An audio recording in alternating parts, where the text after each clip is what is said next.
कर्पूरगौरं करुणावतारं संसारसारं भुजगेन्द्रहारं सदा वसन्तं हृदयारविन्दे भवं भवानी सहितं नमामि।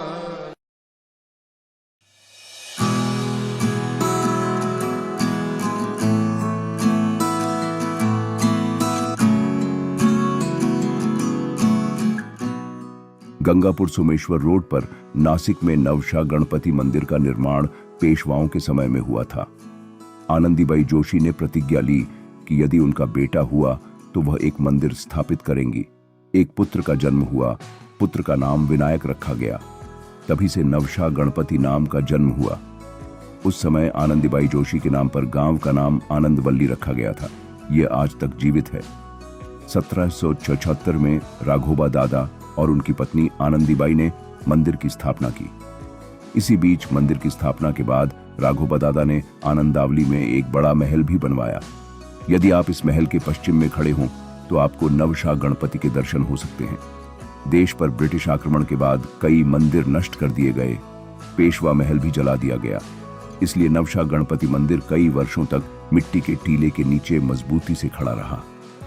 अंततः 1982 में आनंदवल्ली के नागरिक युवराज जाधव ने इस मंदिर की खोज की। इसके बाद मंदिर की मरम्मत कराई गई। कुछ दिनों के बाद जाधव के वंशज राजू जाधव ने मंदिर का निर्माण कराया। मंदिर परिसर में हजारों घंटियों वाली भगवान गणेश की मूर्ति स्वयं खड़ी और चतुर्भुजाकार है।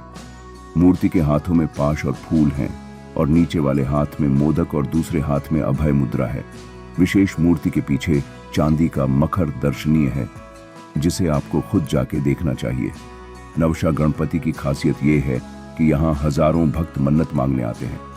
मन्नत पूरी होने पर मंदिर के बाहर खंभों पर घंटियां बांधने की परंपरा आज भी जीवित है। इसलिए सभागार के खंभे कई घंटियों से भरे हुए हैं। ये स्थान मंदिर के चारों ओर घनी वनस्पति, पास में नदी का किनारा और मौन शांति के कारण भक्तों के साथ साथ पर्यटकों को भी आकर्षित करता है।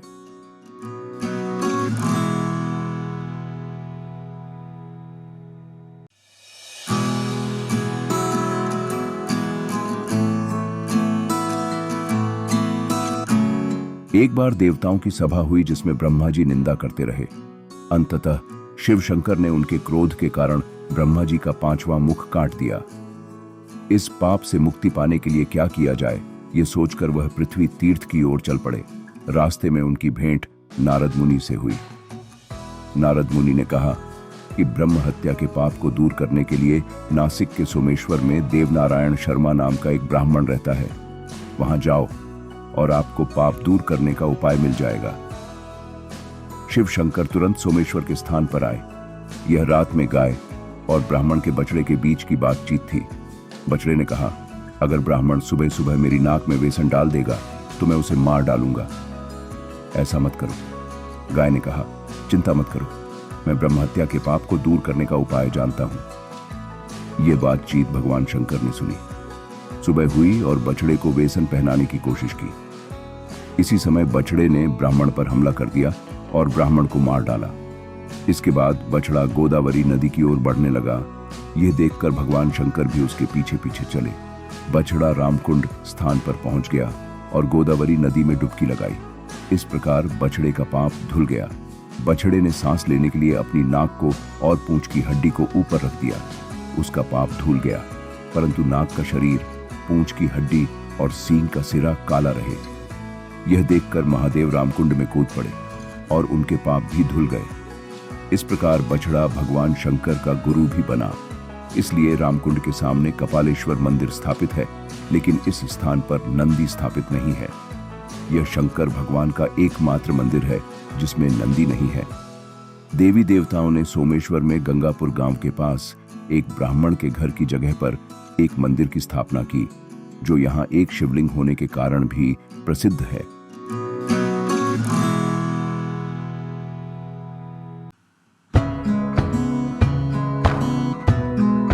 श्री वेंकटेश बालाजी मंदिर उसी स्थान पर स्थित है जहां स्वर्गीय शंकराचार्य डॉक्टर कुर्ताकोटी ने अपने अंतिम वर्ष पवित्र गोदावरी नदी के तट पर ध्यान में बिताए थे।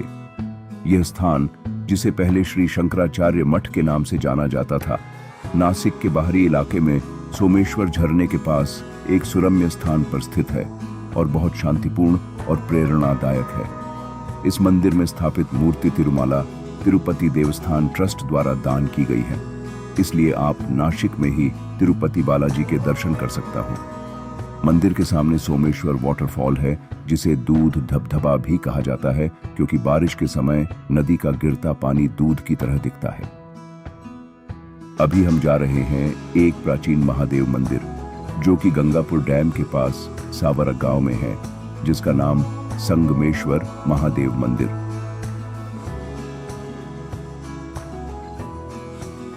शिवलिंग को देखते ही मंदिर के प्राचीनता का पता चलता है।